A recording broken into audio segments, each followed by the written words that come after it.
साल के चारों नवरात्र हमेशा प्रतिपदा तिथि से शुरू होते हैं और नवमी तिथि को समाप्त होते हैं, लेकिन हर साल इनके शुरू होने का दिन अलग अलग हो सकता है। शास्त्रों के मुताबिक नवरात्रि में मां दुर्गा दिन के हिसाब से अपनी सवारी तय करती हैं, यानी जिस दिन से नवरात्र शुरू होती है उस दिन के हिसाब से उनकी सवारी का चयन होता है। इनकी सवारी से आने वाले दिन कैसे होंगे उसके बारे में भी शास्त्रों में बताया गया है, यानी शुभ और अशुभ फलों की गणना माता की सवारी के अनुसार की जाती है। इस वीडियो में हम आपको हर दिन के हिसाब से माता की सवारी के बारे में बताएंगे, साथ ही बताएंगे उस दिन का क्या फल होता है। इस बार शारदीय नवरात्र 3 अक्टूबर गुरुवार से शुरू हो रहे हैं। इस साल नवरात्रि का पर्व भी एक दिन ज़्यादा हो गया है। इस बार नवरात्रि का पर्व 10 दिन मनाया जाएगा। तृतीया तिथि के 2 दिन होने की वजह से ऐसा हुआ है। नवरात्र में मां दुर्गा के 9 रूपों की आराधना करने का विधान शास्त्रों में बताया गया है। नवरात्रि के 9 दिन में मां को प्रसन्न करने के लिए सबसे उत्तम दिन माने गए हैं। इन 9 दिनों में भक्त की हर मुराद पूरी कर देती हैं मां अम्बे, इसलिए हमें नवरात्र में पूरे श्रद्धा भक्ति के साथ उनकी उपासना करनी चाहिए। आइए अब आपको बताते हैं किस किस पर सवार होकर आती हैं मां दुर्गा और उसका क्या फल होता है। नवरात्रि के पहले दिन से तय होती है मां की सवारी।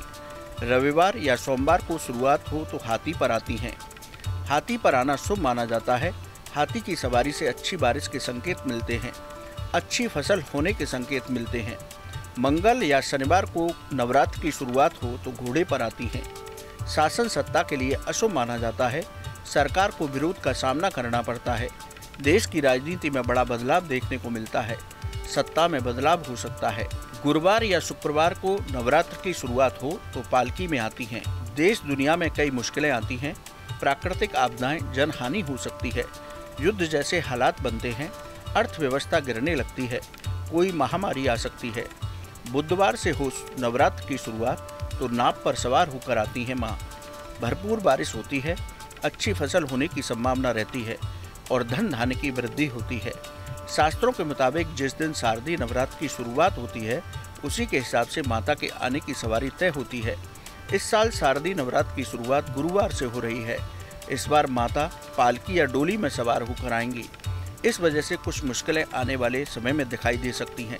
जिस तरह माता के आने की सवारी का वर्णन शास्त्रों में है, उसी तरह उनकी विदाई के दिन के हिसाब से सवारी तय की गई है, जिसका फल भी अलग अलग होता है। रविवार और सोमवार को समापन हो तो माता भैंसे पर सवार होकर लौटती हैं, जिससे देश में रोग और शोक की वृद्धि होती है।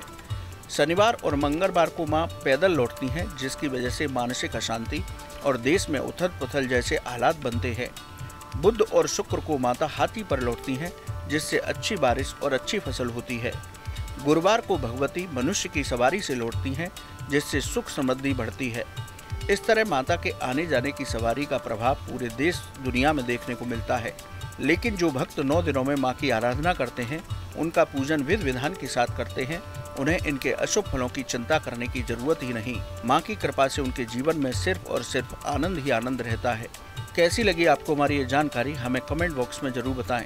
बाकी धर्म कर्म से जुड़ी तमाम जानकारी के लिए सब्सक्राइब कीजिए हमारा डिजिटल चैनल और देखते रहिए न्यूज़ नेशन स्तुति।